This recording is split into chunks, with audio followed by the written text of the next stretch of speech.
My friends, I'm deeply humbled by the opportunity to speak for a third time before the most important legislative body in the world, the U.S. Congress.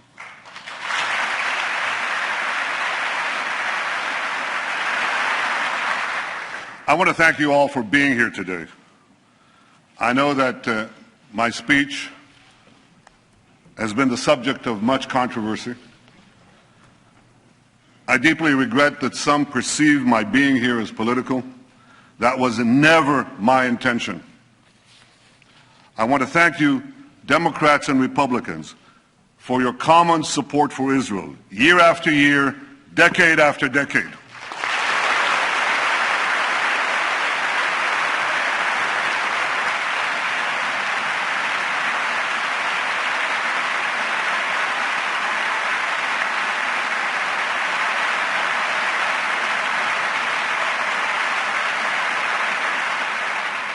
I know that no matter on which side of the aisle you sit, you stand with Israel.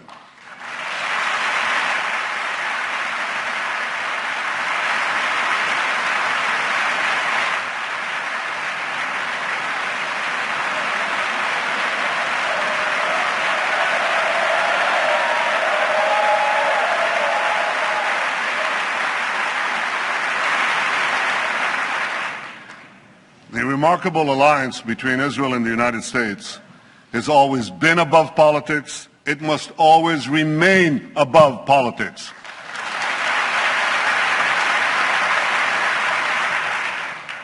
Because America and Israel, we share a common destiny, the destiny of promised lands that cherish freedom and offer hope. Israel is grateful for the support of America's people and of America's presidents, from Harry Truman to Barack Obama.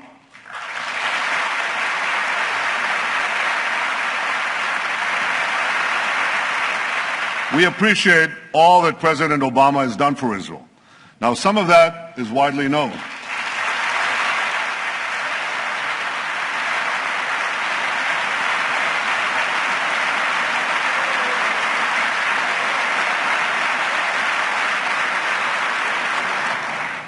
Some of that is widely known, like strengthening security cooperation and intelligence sharing, opposing anti-Israel resolutions at the UN. Some of what the President has done for Israel is less well known. I called him in 2010 when we had the Carmel forest fire, and he immediately agreed to respond to my request for urgent aid. In 2011, we had our embassy in Cairo under siege, and again, he provided vital assistance at the crucial moment. Or his support for more missile interceptors during our operation last summer when we took on Hamas terrorists.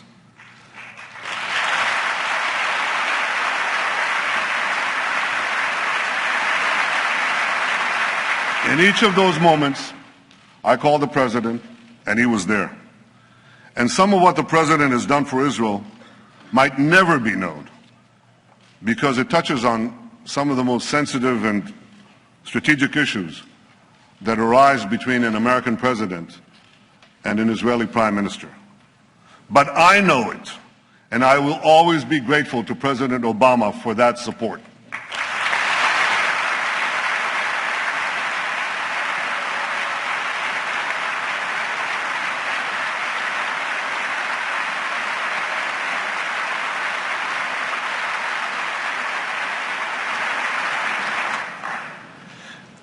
And Israel is grateful to you, the American Congress, for your support, for supporting us in so many ways, especially in generous military assistance and missile defense, including Iron Dome.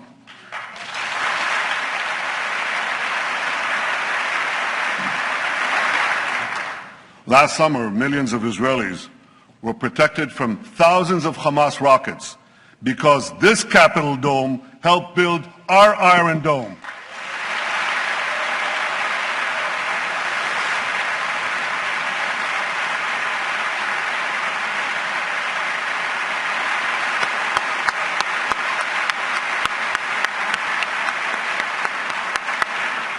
Thank you, America.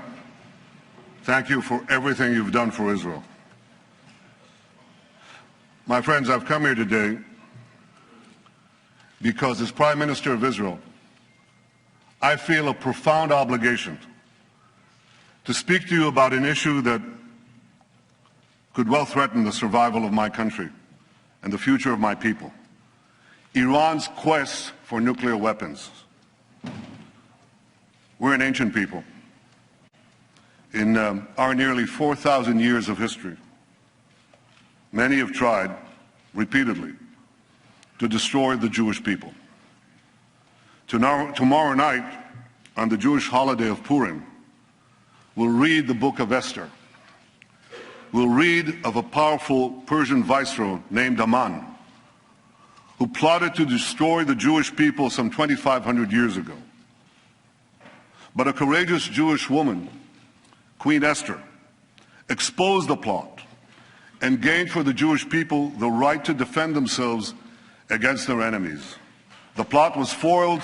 Our people were saved.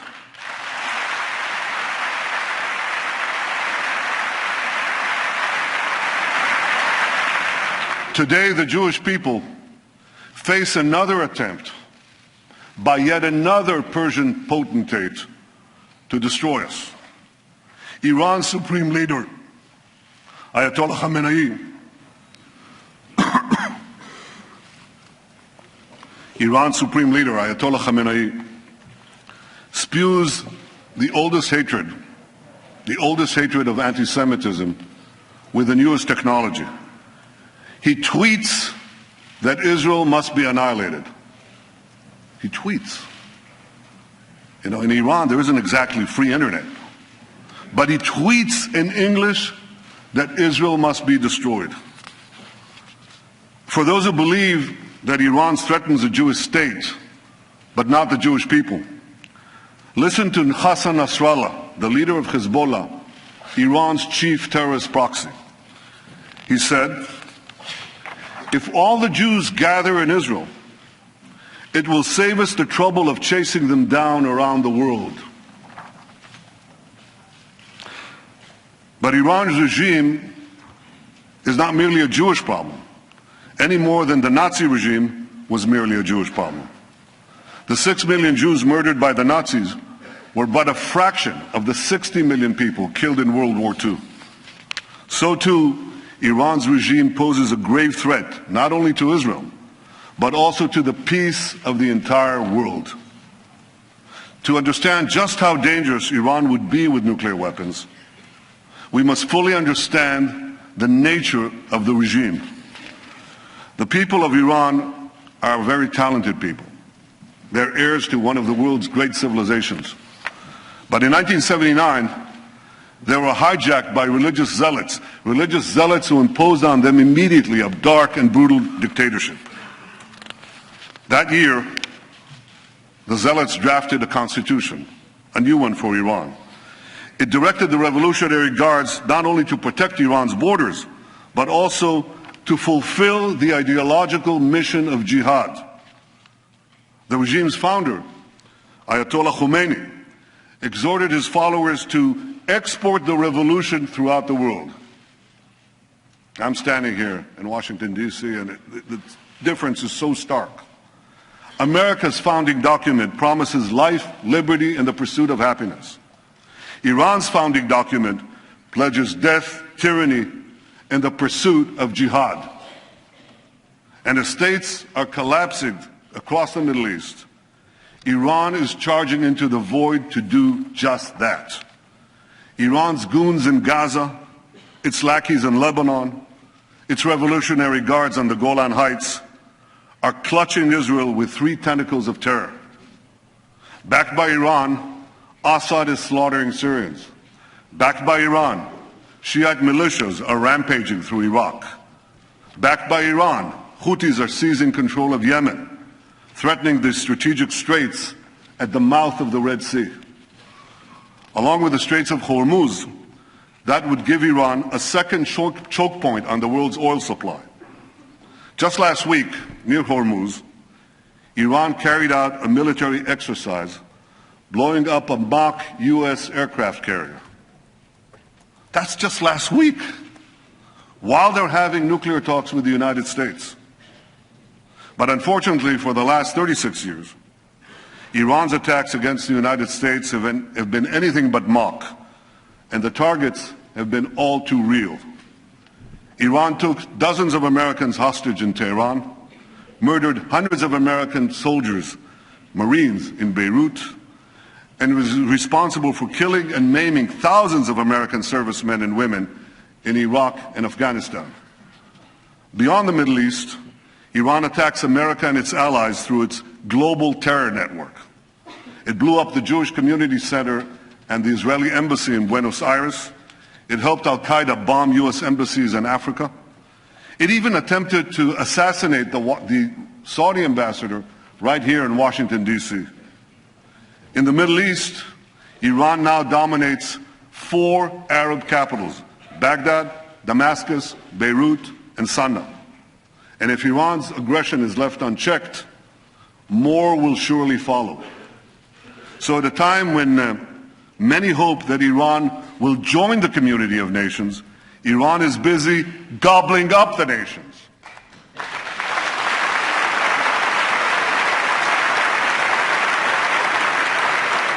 We must all stand together to stop Iran's march of conquest, subjugation, and terror.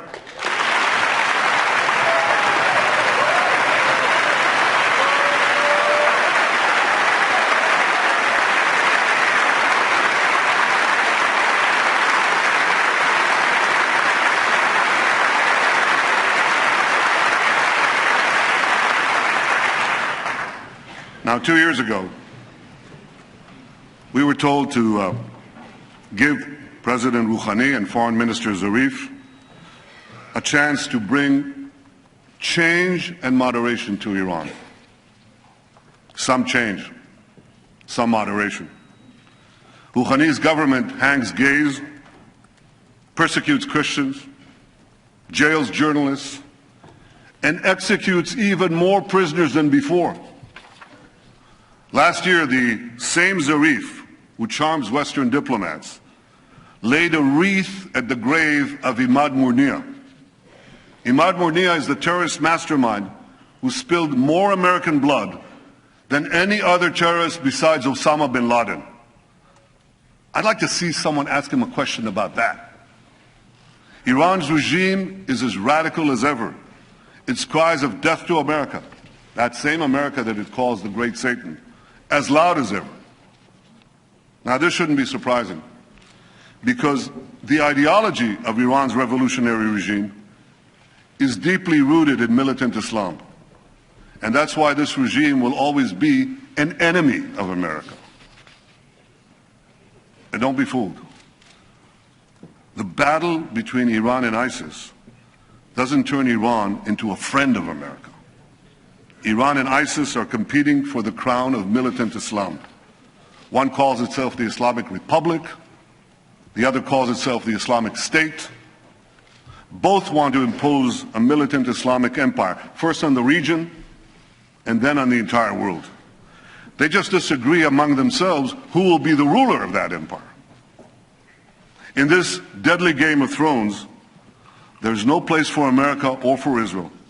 No peace for Christians, Jews, or Muslims who don't share the Islamist medieval creed. No rights for women, no freedom for anyone.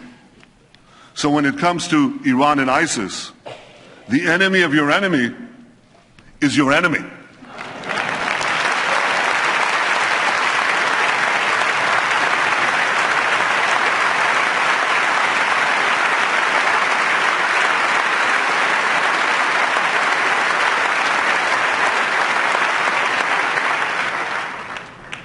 The difference is that ISIS is armed with butcher knives, captured weapons, and YouTube, whereas Iran could soon be armed with intercontinental ballistic missiles and nuclear bombs. We must always remember, I'll say it one more time, the greatest danger facing our world is the marriage of militant Islam with nuclear weapons. To defeat ISIS and let Iran get nuclear weapons would be to win the battle but lose the war. We can't let that happen.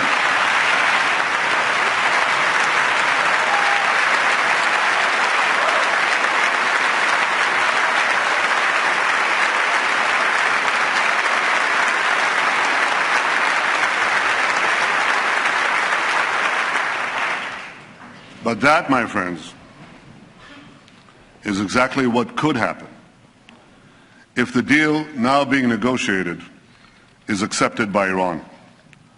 That deal will not prevent Iran from developing nuclear weapons. It would all but guarantee that Iran gets those weapons, lots of them. Let me explain why. While the final deal has not yet been signed, certain elements of any potential deal are now a matter of public record. You don't need intelligence agencies and secret information to know this. You can Google it.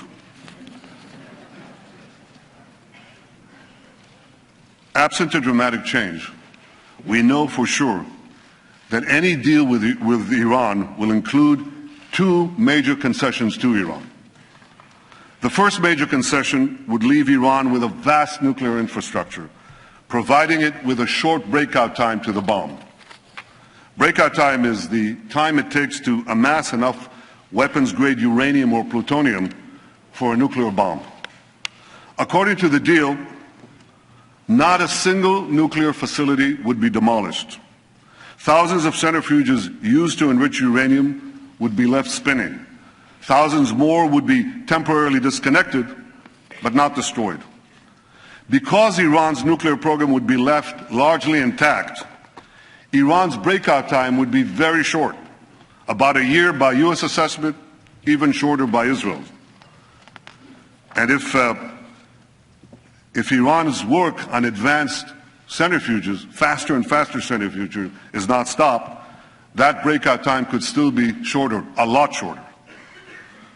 True, certain restrictions would be imposed on Iran's nuclear program, and Iran's adherence to those restrictions would be supervised by international inspectors. But here's the problem. You see, inspectors document violations. They don't stop them. Inspectors knew when North Korea broke to the bomb, but that didn't stop anything. North Korea turned off the cameras, kicked out the inspectors. Within a few years, it got the bomb. Now we're warned that within 5 years, North Korea could have an arsenal of 100 nuclear bombs. Like North Korea, Iran too has defied international inspectors. It's done that on at least 3 separate occasions: 2005, 2006, 2010. Like North Korea, Iran broke the locks, shut off the cameras. Now I know this is not going to come as a shock to any of you, but Iran not only defies inspectors, it also plays a pretty good game of hide and cheat with them. The UN's nuclear watchdog agency, the IAEA, said again yesterday that Iran still refuses to come clean about its military nuclear program. Iran was also caught twice, not once, twice, operating secret nuclear facilities in Natanz and Qom, facilities that inspectors didn't even know existed. Right now, Iran could be hiding nuclear facilities that we don't know about, the U.S. and Israel. As the former head of inspections for the IAEA said in 2013, he said, if there's no undeclared installation today in Iran, it'll be the first time in 20 years that it doesn't have one. Iran has proven time and again that it cannot be trusted. And that's why the first major concession is a source of grave concern. It leaves Iran with a vast nuclear infrastructure and relies on inspectors to prevent a breakout. That concession creates a real danger that Iran could get to the bomb by violating the deal. But the second major concession creates an even greater danger, that Iran could get to the bomb by keeping the deal. Because virtually all the restrictions on Iran's nuclear program will automatically expire in about a decade. Now, a decade may seem like a long time in political life, but it's the blink of an eye in the life of a nation. It's a blink of an eye in the life of our children. We all have a responsibility to consider what will happen when Iran's nuclear capabilities are virtually unrestricted and all the sanctions will have been lifted. Iran would then be free to build a huge nuclear capacity that could produce many, many nuclear bombs. Iran's supreme leader says that openly. He says Iran plans to have 190,000 centrifuges, not 6,000 or even the 19,000 that Iran has today, but 10 times that amount. 190,000 centrifuges enriching uranium. With this massive capacity, Iran could make the fuel for an entire nuclear arsenal, and this in a matter of weeks, once it makes that decision. My longtime friend, John Kerry, Secretary of State, confirmed last week that Iran could legitimately possess that massive centrifuge capacity when the deal expires. Now, I want you to think about that. The foremost sponsor of global terrorism could be weeks away from having enough enriched uranium for an entire arsenal of nuclear weapons, and this with full international legitimacy. And by the way, if Iran's intercontinental ballistic missile program is not part of the deal, and so far Iran refuses to even put it on the negotiating table, well, Iran could have the means to deliver that nuclear arsenal to the far-reaching corners of the earth, including to every part of the United States. So you see, my friends, this deal has two major concessions. One, leaving Iran with a vast nuclear program. And two, lifting the restrictions on that program in about a decade. That's why this deal is so bad. It doesn't block Iran's path to the bomb, it paves Iran's path to the bomb. So why would anyone make this deal? Because they hope that Iran will change for the better in the coming years? Or they believe that the alternative to this deal is worse? Well, I disagree. I don't believe that Iran's radical regime will change for the better after this deal. This regime has been in power for 36 years, and its voracious appetite for aggression grows with each passing year. This deal would only whet Iran's appetite for more. Would Iran be less aggressive when sanctions are removed and its economy is stronger? If Iran is gobbling up 4 countries right now while it's under sanctions, how many more countries will Iran devour when sanctions are lifted? Would Iran fund less terrorism when it has mountains of cash with which to fund more terrorism? Why should Iran's radical regime change for the better when it can enjoy the best of both worlds, aggression abroad, prosperity at home? This is a question that everyone asks in our region. Israel's neighbors, Iran's neighbors, know that Iran will become even more aggressive and sponsor even more terrorism when its economy is unshackled and it's been given a clear path to the bomb. And many of these neighbors say they'll respond by racing to get nuclear weapons of their own. So this deal won't change Iran for the better.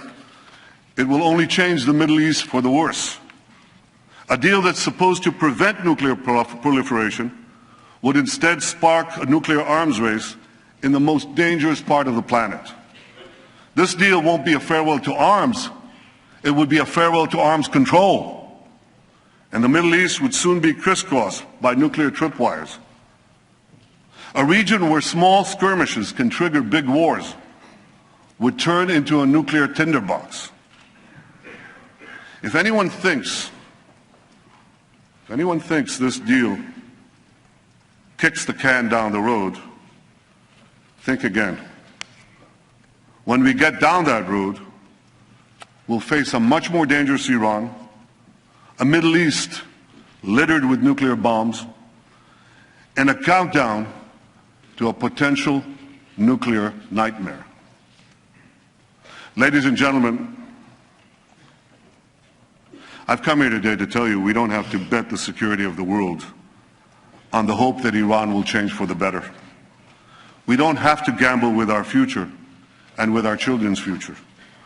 We can insist that restrictions on Iran's nuclear program not be lifted for as long as Iran continues its aggression in the region and in the world.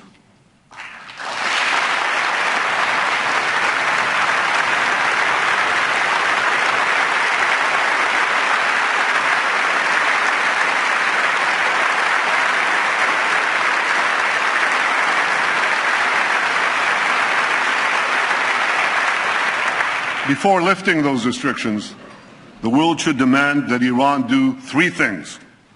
First, stop its aggression against its neighbors in the Middle East. Second,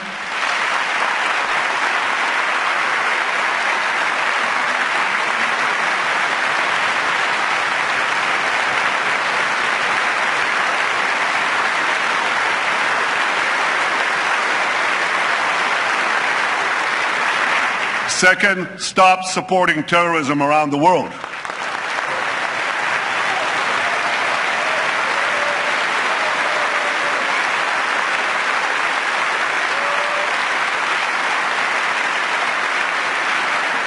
And third, stop threatening to annihilate my country, Israel, the one and only Jewish state.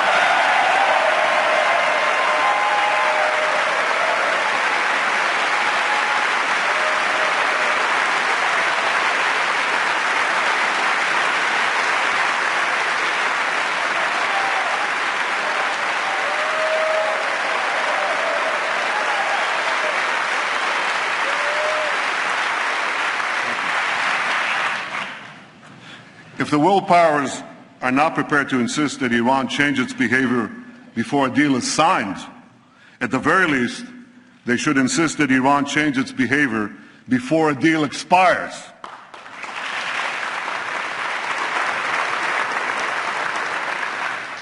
If Iran changes its behavior, the restrictions would be lifted. If Iran doesn't change its behavior, the restrictions should not be lifted.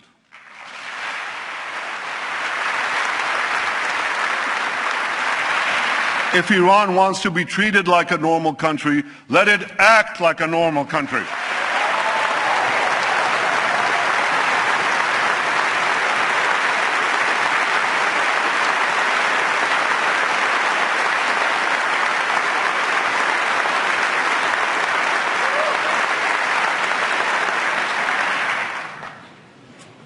My friends, what about the argument that there is no alternative to this deal? That Iran's nuclear know-how cannot be erased, that its nuclear program is so advanced that the best we can do is delay the inevitable, which is essentially what the proposed deal seeks to do. Well, nuclear know-how without nuclear infrastructure doesn't get you very much. A race car driver without a car can't drive, a pilot without a plane can't fly. Without thousands of centrifuges, tons of enriched uranium, or heavy water facilities, Iran can't make nuclear weapons.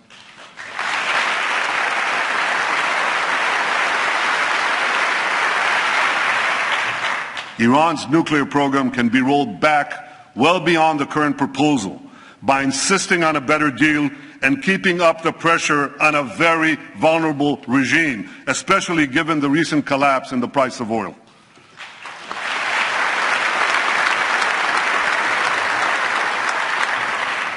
Now, if Iran threatens to walk away from the table, and this often happens in a Persian bazaar, call their bluff. They'll be back because they need the deal a lot more than you do.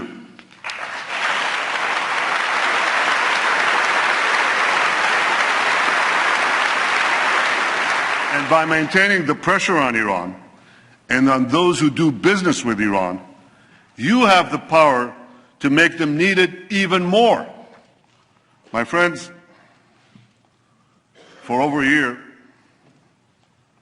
we've been told that no deal is better than a bad deal. Well, this is a bad deal. It's a very bad deal. We're better off without it.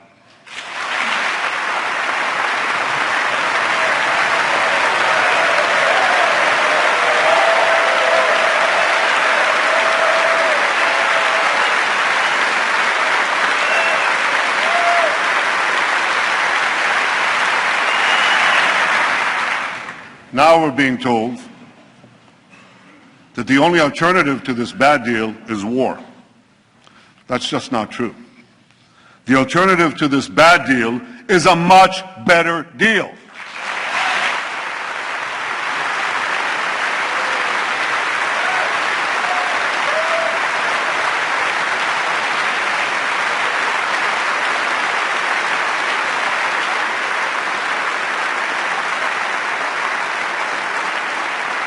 A better deal that doesn't leave Iran with a vast nuclear infrastructure and such a short breakout time. A better deal that keeps the restrictions on Iran's nuclear program in place until Iran's aggression ends.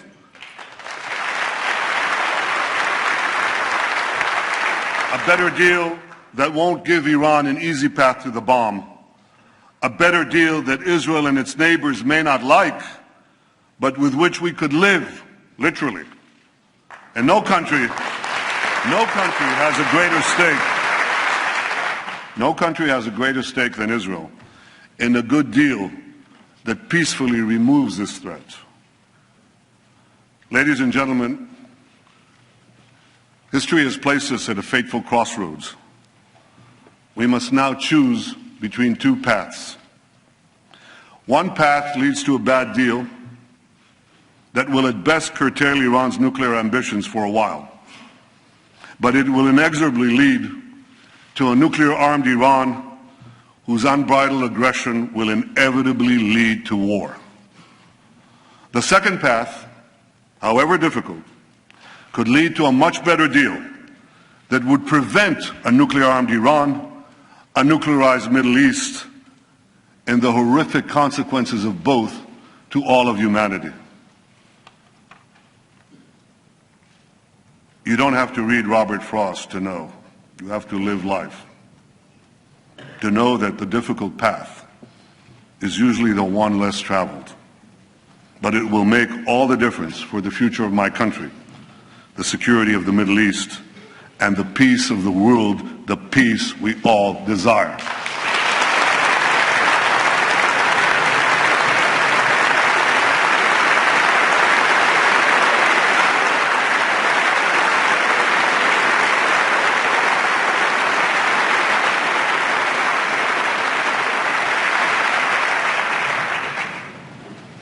My friends, standing up to Iran is not easy.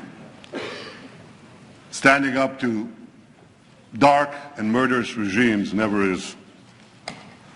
With us today is Holocaust survivor and Nobel Prize winner, Elie Wiesel.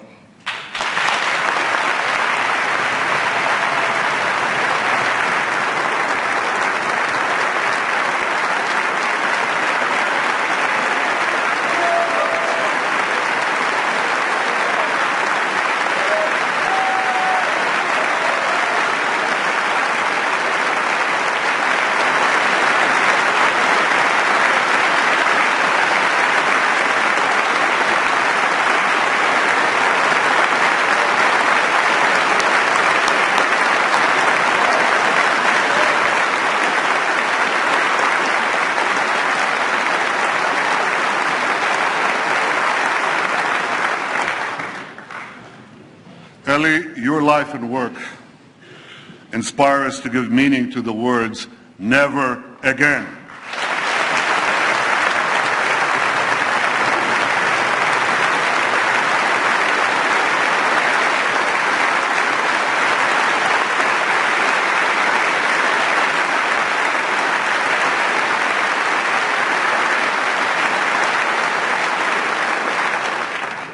And I wish I could promise you, Elie, that the lessons of history have been learned. I can only urge the leaders of the world not to repeat the mistakes of the past.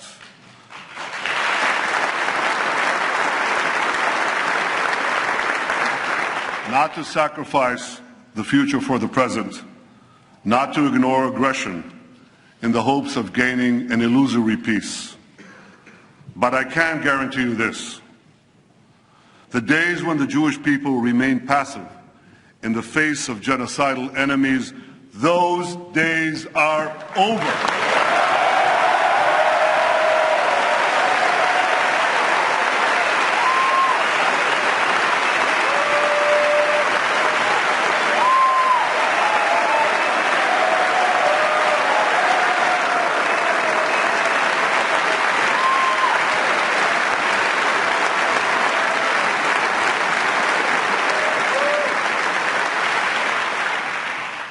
We are no longer scattered among the nations, powerless to defend ourselves.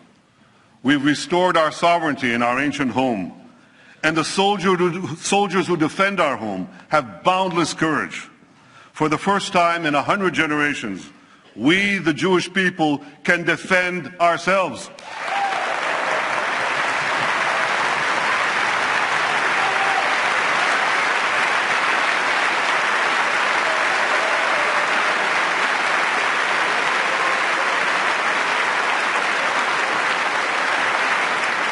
This is why, as Prime Minister of Israel, I can promise you one more thing. Even if Israel has to stand alone, Israel will stand.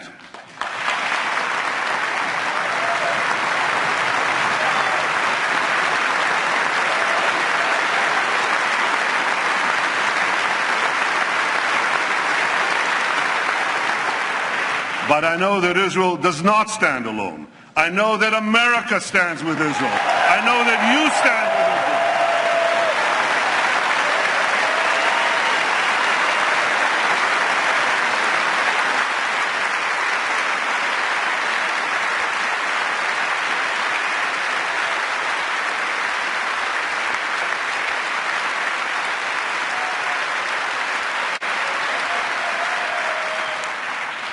Israel. You stand with Israel because you know that the story of Israel is not only the story of the Jewish people, but of the human spirit that refuses again and again to succumb to history's horrors.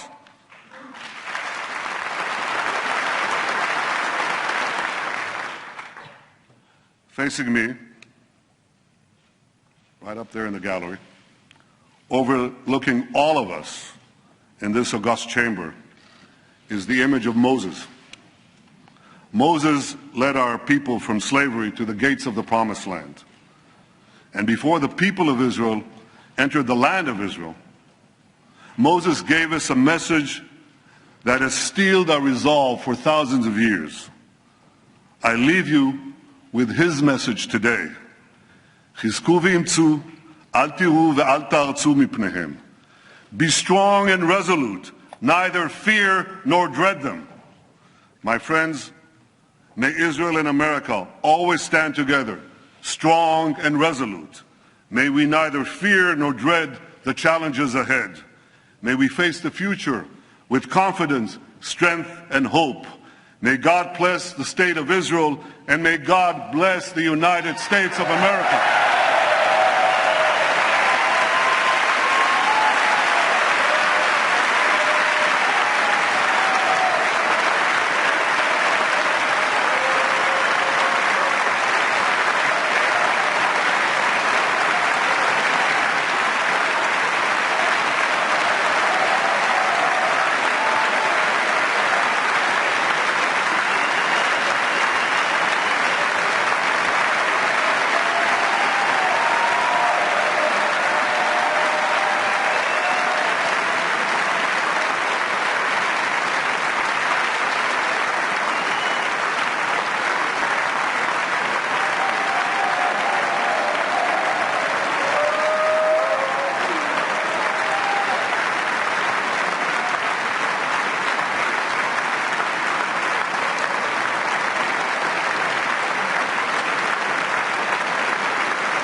full-throated delivery there by Prime Minister Benjamin Netanyahu on why this negotiation by the president along with Iran is a bad deal. He went on to say that the deal is bad and that we are all better off without it. He made a couple of interesting points, and I think the most interesting for me was the three conditions that he laid out if the United States were to move forward with the deal with Iran. He said, number one, that Iran must stop the aggression against its Middle East neighbors. He said, number two, it must stop supplying or supporting terrorism across the world, and most importantly, number three, stop trying, he said, to annihilate Israel, the only Jewish state.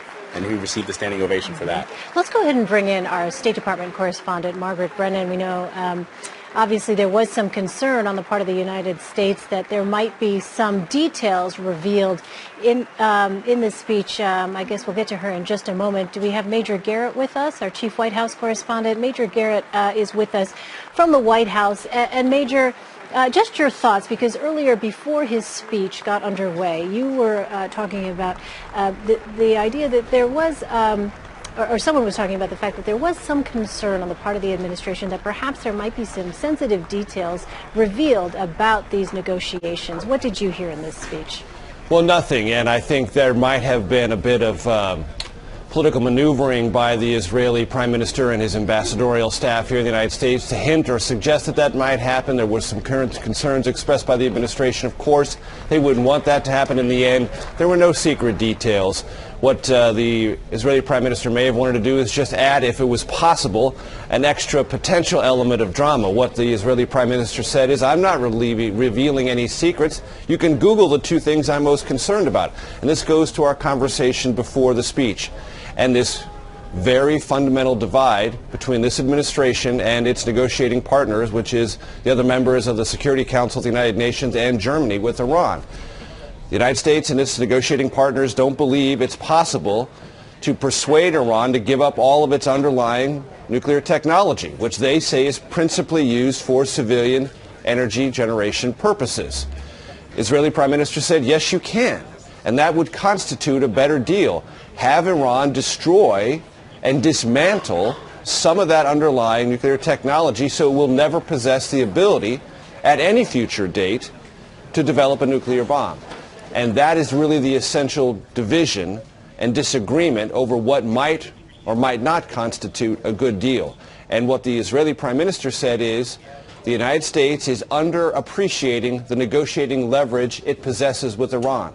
Drive a harder bargain, he insisted. Force the Iranians to be uncomfortable. And if they walk away from the negotiating table, add more sanctions and they'll come back.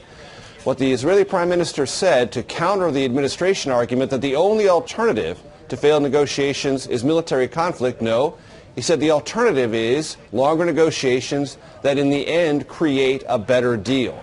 That is a direct message that the Israeli Prime Minister was sending to this White House and the larger Obama administration, and in case they missed it, he drove it directly into the chamber of the House of Representatives because he knows in the end the House and the Senate will have some say, perhaps an indirect say, over this deal should it actually be consummated. Not immediately, but down line, because any economic sanctions imposed by Congress and signed by this president that are to be lifted in compliance with the deal with Iran have to be approved by Congress. The Israeli Prime Minister today laid down a marker as to when and whether those sanctions should ever be lifted, and I think you could see from the tableau on that House floor and the many ovations, long and enthusiastic, that Congress heard him and may react accordingly.